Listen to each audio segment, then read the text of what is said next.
Hello friends, fat ടിവിയുടെ ഒരു പുതുപുത്തൻ വീഡിയോയിലേക്ക് നിങ്ങൾക്ക് ഏവർക്കും സ്വാഗതം. പെൻസിൽ ഉപയോഗിച്ച് എഴുതാത്തവരായിട്ട് ലോകത്ത് ഒരാൾ പോലും ഉണ്ടാവില്ലല്ലേ? മിക്കവരും എഴുതാൻ തുടങ്ങിയത് തന്നെ പെൻസിലൊക്കെ ഉപയോഗിച്ചിട്ടായിരിക്കും. എല്ലാവരുടെയും കുട്ടിക്കാലത്തെ ഓർമ്മകളിൽ നിറഞ്ഞു നിൽക്കുന്ന ഒന്നാണ് പെൻസിൽ എന്ന് പറഞ്ഞാൽ അതിൽ ഒരു അത്ഭുതവും ആർക്കും ഉണ്ടാവില്ല. കുട്ടിക്കാലത്ത് നാം എല്ലാവരും സ്വന്തമാക്കാൻ ആഗ്രഹിച്ചിരുന്ന പെൻസിൽ ബ്രാൻഡാണ് നട്രാജ് പെൻസിൽ. കയ്യിൽ ഒരു നട്രാജ് പെൻസിൽ ലഭിക്കുമ്പോൾ തോന്നിയിരുന്ന സന്തോഷവും പെൻസിൽ എഴുതി തീരുകയോ കളഞ്ഞു പോവുകയൊക്കെ ചെയ്യുമ്പോൾ ഉണ്ടാകുന്ന ദുഃഖവും പറഞ്ഞറിയിക്കാൻ കഴിയാത്ത ഒരു കാലം നിങ്ങൾക്ക് ഓർമ്മയുണ്ടോ? ഒന്നുകൂടി, നിങ്ങളിൽ മിക്കവാറും പെൻസിൽ ഉപയോഗിച്ച് എഴുതുന്നത് പോലെ പെൻസിൽ ചവയ്ക്കാറുമുണ്ടായിരുന്നു. സത്യമല്ലേ? പെൻസിൽ ഉപയോഗിച്ചിരുന്നപ്പോൾ നിങ്ങൾ എപ്പോഴെങ്കിലും പെൻസിൽ എങ്ങനെയാണ് നിർമ്മിക്കുന്നതെന്ന് ചിന്തിച്ചിട്ടുണ്ടോ? പെൻസിലിന്റെ ലെഡ് എങ്ങനെയാണ് തടിയുടെ ഉള്ളിൽ എത്തുന്നത്? തടിയിൽ സുഷിരമിട്ടിട്ടാണോ ലെഡ് പെൻസിലിന്റെ ഉള്ളിൽ നിറയ്ക്കുന്നത്? ഇത്തരത്തിലുള്ള സംശയങ്ങൾക്കൊക്കെ മറുപടി ലഭിക്കാൻ പെൻസിൽ എങ്ങനെയാണ് ഫാക്ടറിയിൽ നിർമ്മിക്കുന്നത് എന്നാണ് ഇന്നത്തെ വീഡിയോയിൽ ഫാറ്റ് ടിവി നിങ്ങൾക്ക് പരിചയപ്പെടുത്താൻ പോകുന്നത്. ഓക്കെ, അപ്പോൾ ആദ്യത്തെ പെൻസിൽ നിർമ്മിച്ചത് ആരാണെന്ന് ആർക്കും അറിയത്തില്ല കേട്ടോ. എന്തായാലും ഒരു കാര്യം ഉറപ്പാണ്, മഷിയിൽ മുക്കി എഴുതുന്നത് മടുത്തിട്ടായിരിക്കും ആ വ്യക്തി പെൻസിൽ നിർമ്മിച്ചത്, അല്ലേ? ആദ്യകാലത്തൊക്കെ പക്ഷി തുവലുകളുടെ അഗ്രം മഷിയിൽ മുക്കിയിട്ടായിരുന്നു കടലാസിലൊക്കെ എഴുതിയിരുന്നത്.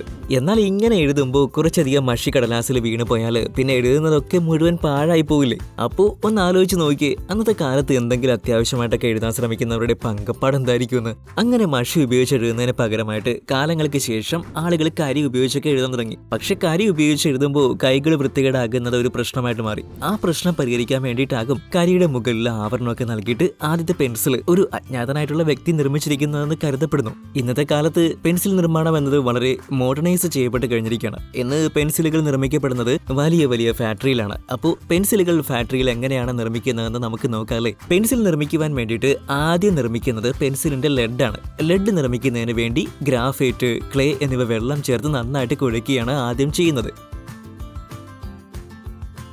അതിനുശേഷം ഈ മിശ്രിതത്തെ ഒരു പ്രസ്സിംഗ് മെഷീനിലൂടെ കടത്തിവിട്ട് പെൻസിലിന് ആവശ്യമുള്ള വലിപ്പത്തിലും ആകൃതിയിലുമുള്ള ലെഡ് തയ്യാറാക്കുന്നു. ഇങ്ങനെ തയ്യാറാക്കിയെടുക്കുന്ന ലെഡുകളെ ഉണക്കുന്ന ഘട്ടമാണ് അടുത്തത്. ലെഡുകളെ 1500 ഫാരൻഹീറ്റ് അഥവാ 815 ഡിഗ്രി സെൽഷ്യസ് ചൂടിൽ ഡ്രയറുകൾ ഉപയോഗിച്ചിട്ടാണ് ഉണക്കുന്നത്.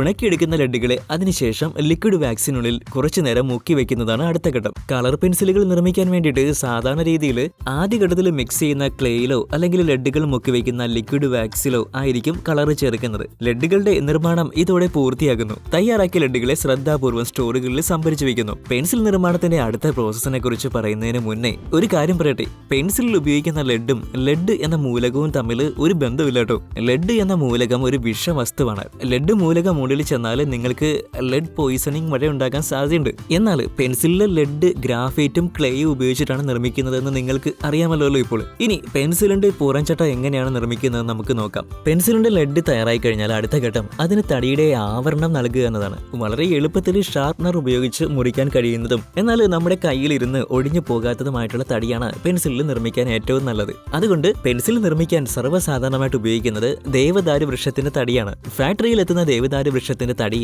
ആദ്യം പെൻസിലിന്റെ നീളത്തിൽ ദീർഘചതുരാകൃതിയിൽ മുറിച്ചെടുക്കുന്നു. ഇങ്ങനെ മുറിച്ചെടുക്കുന്ന ചതുരപ്പലകളിൽ പെൻസിലിന്റെ ലെഡ് പകുതി ഇറങ്ങിയിരിക്കുന്ന വിധം മെഷീൻ ഉപയോഗിച്ച് കട്ട് ചെയ്ത് ഒരു വുഡ് ഫ്രെയിം തയ്യാറാക്കുന്നു. ഓരോ വുഡ് ഫ്രെയിമിലും ഏകദേശം 9 മുതൽ 10 ലെഡുകൾ ഇത്തരത്തിൽ വയ്ക്കാൻ സാധിക്കും. മെഷീൻ ഉപയോഗിച്ച് കട്ട് ചെയ്ത വുഡ് ഫ്രെയിമിൽ ആദ്യം പശ പുരട്ടുന്നു. പശ പുരട്ടിയ വുഡ് ഫ്രെയിമിൽ ഒരു റൊട്ടേറ്റിംഗ് മെഷീന്റെ സഹായത്തോടെ ലെഡുകൾ വുഡ് ഫ്രെയിമിലെ കൃത്യമായ സ്ഥാനത്ത് ഉറപ്പിച്ചു വെക്കുന്നു. അതിനുശേഷം ഒരു കൺവെയർ ബെൽറ്റിലൂടെ മുന്നിലേക്ക് നീങ്ങുന്ന ലെഡ് നിറച്ച വുഡ് ഫ്രെയിമിന് മുകളിലേക്ക് ഒരു മെഷീന്റെ സഹായത്തോടെ മറ്റൊരു വുഡ് ഫ്രെയിം വെച്ച് ലെഡുകൾ അതിനുള്ളിലാക്കിയിട്ട് സാൻഡ്വിച്ച് നിർമ്മിക്കുന്നത് പോലെ സീൽ ചെയ്യുന്നു. അതിനുശേഷം ലെഡുകൾ നിറച്ച് സീൽ ചെയ്ത വുഡ് ഫ്രെയിമുകൾ ഒരു കംപ്രസിംഗ് മെഷീനിൽ ലോഡ് ചെയ്യുന്നു. കംപ്രസിംഗ് മെഷീനിൽ ലോഡ് ചെയ്ത വുഡ് ഫ്രെയിമുകളുടെ ഇരുവശത്ത് നിന്നും അവയിൽ ഏകദേശം 900 കിലോഗ്രാം പ്രഷറാണ് ചെലുത്തുന്നത്. ഇങ്ങനെ ചെയ്യുന്നത് വുഡ് ഫ്രെയിമുകൾ നന്നായിട്ട് പരസ്പരം ഒട്ടിപ്പിടിച്ചിരിക്കുന്നതിന് വേണ്ടിയിട്ടാണ്. ഏകദേശം 1 മണിക്കൂർ നേരമാണ് ഈ പ്രോസസ്സ് നടക്കുന്നത്. കംപ്രസർ മെഷീൻ ഉപയോഗിച്ച് നന്നായിട്ട് ഒട്ടിച്ചേർത്ത ലെഡുകൾ ഉൾക്കൊള്ളുന്ന വുഡ് ഫ്രെയിമുകൾ അടുത്തായിട്ട് ഒരു കട്ടിംഗ് മെഷീനിലൂടെ കടത്തിവിട്ട് പെൻസിലുകളുടെ ആകൃതിയിൽ മുറിച്ചെടുക്കുന്നു. പല ആകൃതിയിലുള്ള പെൻസിലുകൾ നിർമ്മിക്കുന്നതിന് വേണ്ടിയിട്ട് ചിലപ്പോൾ ഒന്നിലധികം കട്ടിംഗ് മെഷീനുകളിലൂടെ പെൻസിൽ കടത്തിവിടേണ്ടി വരാറുണ്ട്. ആവശ്യമായ ആകൃതിയിൽ മുറിച്ചെടുത്ത പെൻസിലുകളെ ലിക്വറിംഗ് ഹെഡ് എന്ന മെഷീനിലൂടെ കടത്തിവിട്ട് പെൻസിലിന്റെ പുറംചട്ടയ്ക്ക് നിറം നൽകുന്നു. 1 മിനിറ്റിൽ 100-ലധികം പെൻസിലുകൾക്ക് നിറം നൽകാൻ ഈ മെഷീന് സാധിക്കും. നിറം നൽകപ്പെട്ട പെൻസിലുകളിൽ നട്രാജ് കമ്പനിയുടെ ബ്രാൻഡ് നെയിം സ്റ്റാമ്പ് ചെയ്ത് ഉണക്കിയെടുക്കുന്നതോടെ പെൻസിൽ നിർമ്മാണം പൂർത്തിയാകുന്നു. ഇനി ചുവട്ടിൽ എറേസർ ഉള്ള പെൻസിലുകൾക്ക് വേണ്ടി എറേസർ എങ്ങനെയാണ് നിർമ്മിക്കുന്നതെന്നും അവ എങ്ങനെയാണ് പെൻസിലുകളിൽ ഘടിപ്പിക്കുന്നതൊക്കെ നമുക്ക് പറയാട്ടോ. എറേസർ നിർമ്മിക്കുവാനുള്ള റബ്ബർ ഹേസ്റ്റിംഗ് റോളറുകൾ നിക്ഷേപിക്കുന്നു. റീസൈക്കിൾ ചെയ്യാനുള്ള റബ്ബറും വാട്ടറും അതിനോടൊപ്പം റോളറിൽ നിക്ഷേപിക്കുന്നു. അതിനുശേഷം റബ്ബർ വോൾക്കനൈസേഷൻ ചെയ്യുന്നതിന് വേണ്ടി സൾഫർ ചേർക്കുന്നു. വോൾക്കനൈസേഷൻ പ്രോസസ്സ് വേഗത്തിൽ നടക്കുന്നതിന് വേണ്ടി ധാരാളം ഉൾപ്രേരകങ്ങളും റബ്ബറിൽ ചേർക്കാറുണ്ട്. അടുത്തതായിട്ട് റോളറിലെ റബ്ബറിലേക്ക് വോൾക്കനൈസ് വെജിറ്റബിൾ ഓയിലും കളറും ചേർക്കുന്നു. സാധാരണ വെജിറ്റബിൾ ഓയിലിൽ സൾഫർ ചേർത്ത് നിർമ്മിക്കുന്ന ഓയിലാണ് വോൾക്കനൈസ്ഡ് വെജിറ്റബിൾ ഓയിൽ എന്ന് പറയുന്നത്. പെൻസിൽ കൊണ്ട് കടലാസിൽ എഴുതിയത് മായ്ക്കുവാൻ എറേസറിന് കഴിവ് ലഭിക്കുന്നത് ഈ വോൾക്കനൈസിംഗ് വെജിറ്റബിൾസ് ഓയിലിൽ നിന്നാണ് കേട്ടോ. അതിനുശേഷം റബ്ബറിലേക്ക് കാൽസ്യം കാർബണേറ്റ് കൂടി ചേർത്ത് നന്നായിട്ട് റോൾ ചെയ്തതിനു ശേഷം റോളറിൽ നിന്നും എറേസർ നിർമ്മിക്കുവാൻ വേണ്ടി തയ്യാറാക്കിയ റബ്ബർ മിശ്രിതം പുറത്തെടുക്കുന്നു. പുറത്തെടുത്ത മിശ്രിതത്തെ അര ദിവസം സൂക്ഷിച്ചു വെച്ചതിന് ശേഷം കട്ടിംഗ് മെഷീൻ ഉപയോഗിച്ച് ചതുര ഷീറ്റിന്റെ ആകൃതിയിൽ മുറിച്ചെടുക്കുന്നു. ഇങ്ങനെ കനം കുറഞ്ഞ ഷീറ്റുകളായി മുറിച്ചെടുക്കുന്ന റബ്ബർ അടുത്തതായിട്ട് ഒരു സ്റ്റീം ഹീറ്റഡ് ഓവനിൽ കുറച്ചു നേരം ചൂടാക്കുന്നു.